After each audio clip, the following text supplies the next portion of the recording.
Hello everyone, আসসালামু আলাইকুম। আমি আজকে আপনাদের সাথে শেয়ার করব সকালে ঝটপট নাস্তা রেসিপি। আমরা মায়েরা অনেক ক্লান্ত থাকি, যার কারণে সবসময় রান্না করতে ভালোও লাগে না। এই জন্যই সকালের ঝটপট নাস্তা রেসিপি আজকে আমি আপনাদের সাথে শেয়ার করব। আজকে আমি 2 জনের জন্য নাস্তা রেসিপি করব, আমি এবং আমার ছেলের জন্য। এই জন্য নিয়েছি আমি কোরিয়ান স্পাইসি নুডলসগুলো। এগুলো খেতে খুবই মজা হয় এবং টেস্টি হয়।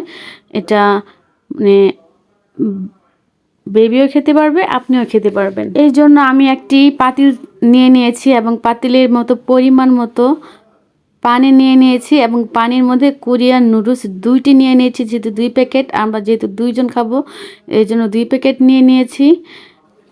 এরপর পানির মধ্যে নুডলস দিয়ে আমি সিদ্ধ করে নিয়েছি।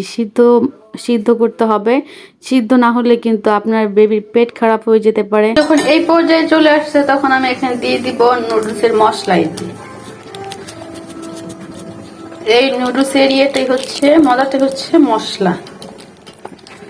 স্পাইসি একটু ঝাল লাগে, তার কারণে ভালো লাগে খেতে। একটা দিয়ে দিচ্ছি, আরেকটা দিয়ে দিলাম, আরেকটা অর্ধেক দিয়ে দিব, যেহেতু আমার ছেলে খাবে আমার সাথে, তো ঝাল আবার খেতে পারবে না। এখন এখানে ডিম দিয়ে দিব, স্পিডটাও বাড়িয়ে নিব,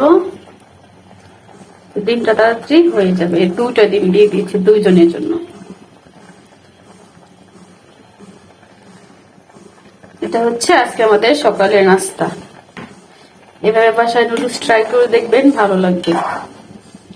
ডিম যাকে আমি ম্যাশ করবো না, তাহলে আমার ছেলে ম্যাশ করে ডিম পছন্দ করে। এভাবে দিলে আগে ডিমটা খেয়ে ফেলে, অনেক সময় দেখা যায় নুডলস খেতে চায় না। এই জন্য আমি এভাবেই দিই, আগে ডিমটা খাওয়াই, তারপর হচ্ছে নুডলস খাই।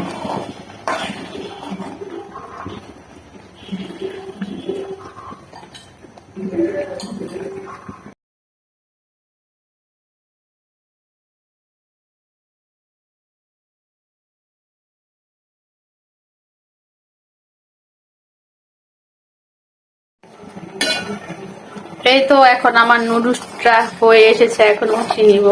এই দেখেন, এগুলো যেরকম দিয়েছি মানে এভাবে আমার ছেলে পছন্দ করে বলতে এভাবে আমি খাওয়াই, যাতে আগে ও ডিমটা খেতে পারে। কারণ অনেক সময় দেখা যায় বাচ্চা নুডলস পরবর্তীতে খেতে চায় না। এই দেখেন, এখন এটাকে নামিয়ে নিব, আগুনটা অফ করে নিলাম। এই যে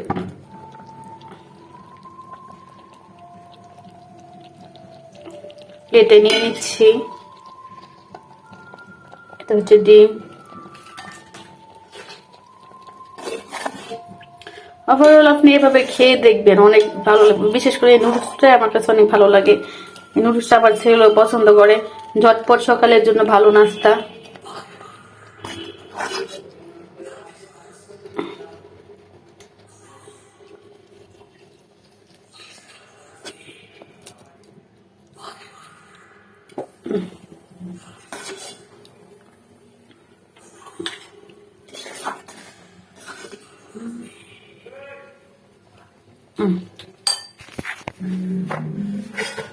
দুজনের জন্য 2টা প্লেট নিয়ে নিলাম। আমারটা আমি করে নেব, আমার ছেলেটাকে গুছিয়ে নিলাম ডিম দিয়ে।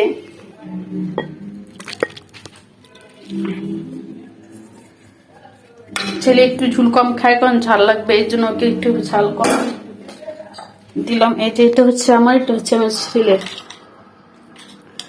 আজকে ব্লগটা এ পর্যন্তই। সবাই ভালো থাকবেন। আসসালামু আলাইকুম।